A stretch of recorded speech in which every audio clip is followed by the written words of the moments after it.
I shaved my head again, as you can tell. Um, I missed the look. I didn't miss the razor burn. Yeah, I just. So last night, after recording, and you're gonna have to forgive the awkward angle, but I'm sitting with a bottle of water, and I don't want to wait until I've drank the whole thing to do this. But like I somehow ended up getting hot last night, and it was not hot in this room. I was just hot. It was just me, and I was like borderline having an anxiety attack about not being able to fall asleep. Just completely freak. Don't know where it came from. And I'm just like, all right, it's time to exert a little bit of control. And so at 2 in the morning, I got up, went to the bathroom, and shaved my head. And yeah, that was a successful amount of control exerted over my immediate environment, apparently. Which lack thereof is a big trigger for my anxiety. So, like, I'm fairly good at compartmentalizing when a situation demands my full attention. But most of the time, that only applies to if whatever's going on isn't happening to me. Um, Good example is like if there's a medical emergency around me and it's not happening to me, I can successfully distance myself enough from the situation to make um, a calm and composed decision. But like if it was me bleeding, like when it's just me, and I say some close calls. I think the biggest one I'm thinking of is that bad nosebleed lately, where like it was the middle of the night, I had no way to get in touch with anybody. I wandered to the bathroom, was working on getting it to stop, and all of a sudden I just knew I was going to pass out, and it took me a minute. It took me well, I don't know how long it took because of adrenaline and all that stuff, and but I guarantee you it took me longer to assess the situation and get my head together on how I was going to handle it than it would have if it was my dad and I was helping him instead. So I guess I kind of worry about whether or not I'm going to apply a workplace situation to myself instead of being able to distance it from me as if it's someone else. A good example is when I was closing with Parker's.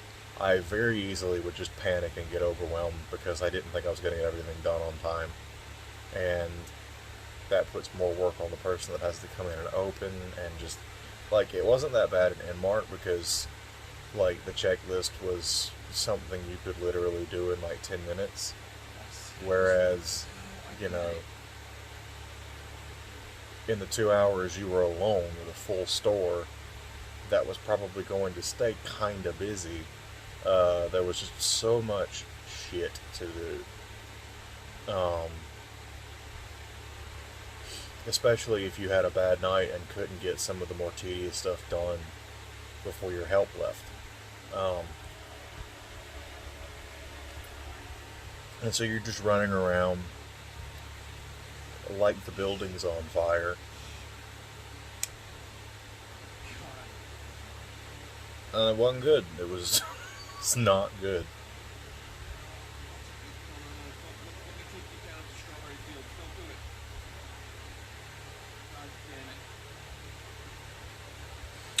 If you're curious, he's playing They Breathe, which is weird. Good weird, but weird. So I kind of got distracted by that for a bit.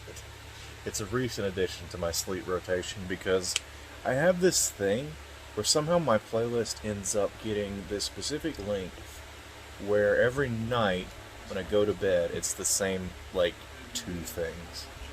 So I keep trying to get it in an odd formation so that it's something a little different. And I finally succeeded in that. But it means there's some stuff that I'm not as uh, entirely familiar with as work that's played into the playlist. And the reason this one's on here was originally because of I actually have all of his Faith stuff in this. Faith, if you're not familiar, is um, old school, like Commodore 64, Atari 2600, like vector style, um, lo-fi horror. Um, like the series literally revolves around a priest trying to um, fix a situation that he accidentally caused earlier in his priest career with it was like an exorcism gone wrong.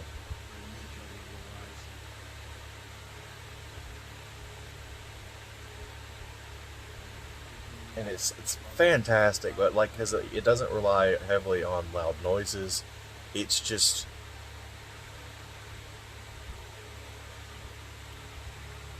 horror stuff is a lot scarier when you don't get a good look at what's after you. You know, 9 times out of 10, um,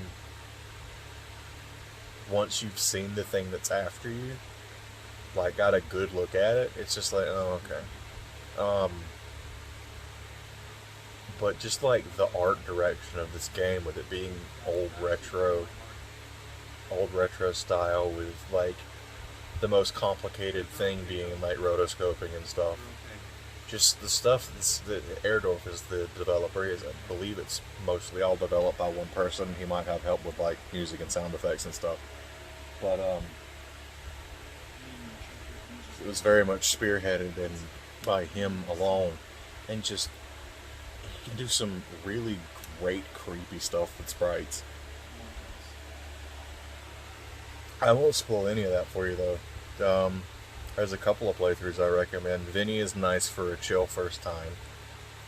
Markiplier's done the series, um, and I'd say he's a good second because he actually explores all the content where Vinny does a single playthrough and then looks up the other endings, which is fine because his is a different format. You know, Mark can record for however long he needs to and cuts it down to whatever it needs to be, where Vinny's got an audience.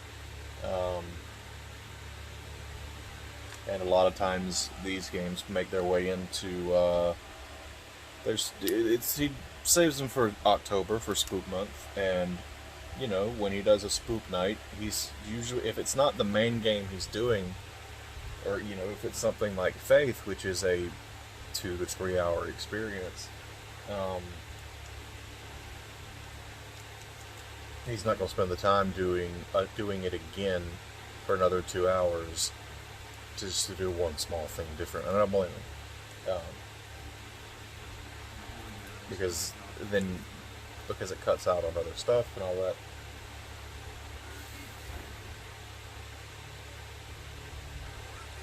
Mortis. I don't know. Today's been pretty good. Just chilled for the most part. You're gonna have to deal with bad lighting. I'm sorry. In fact, I'm debating just putting this down. My arm hurts. You know what? Ceiling time. Appreciate my ceiling.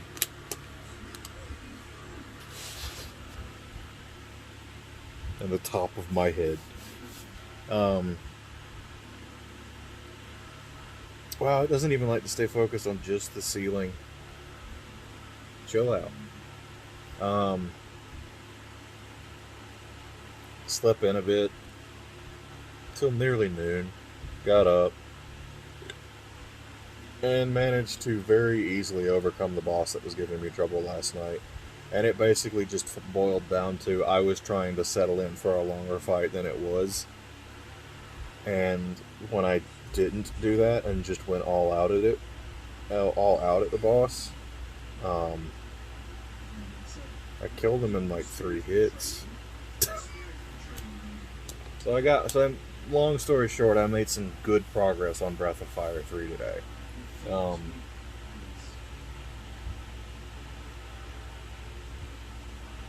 Even if I did get kind of stuck on another boss later down the line, it was a much shorter walk to this one.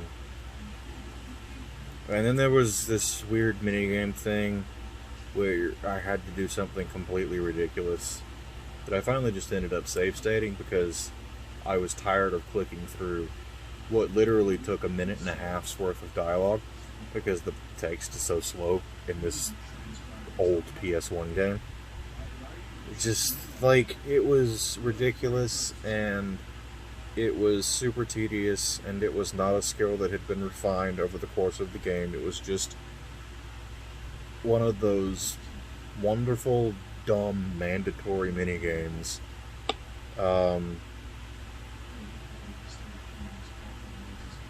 You know, in a way, Final Fantasy VII's kind of infamous for that.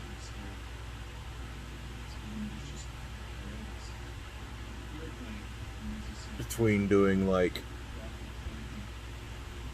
mild spoilers for Final Fantasy VII, because I'm not going to go into detail, but, like, to be honest, there's not exactly great context for these anyway. So it's like, you know, all of a sudden, mandatory for progress, you have to do, like, timed jumps and CPR at one point, and more timed jumps, and being a soldier, although, like, marching in a parade, although you're not required to do that well unless you want a good reward. And, like, snowboarding, and this one time you have to win a mandatory chocobo race, and just, like, you know, every now and then the game's like, here's something we've never asked you to do it before. Do it perfectly, or you're gonna be here for a few hours. And it's just like, I chose an RPG to avoid bullshit like this. Can we just go back to being an RPG? No? Okay.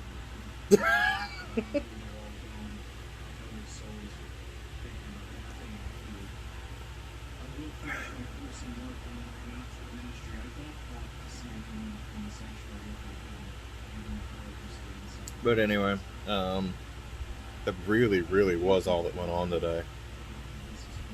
And I am fine with that. Because, like, I know I haven't really done anything for, like, today, like, yesterday either.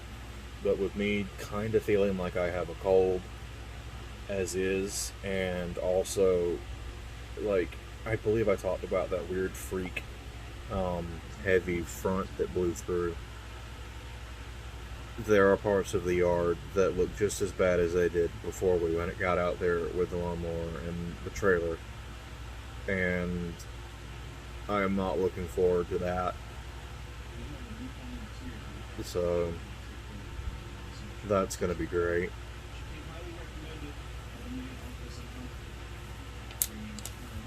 So yeah, I'll take a nothing day. But anyway, me and this head will see you tomorrow. Good night.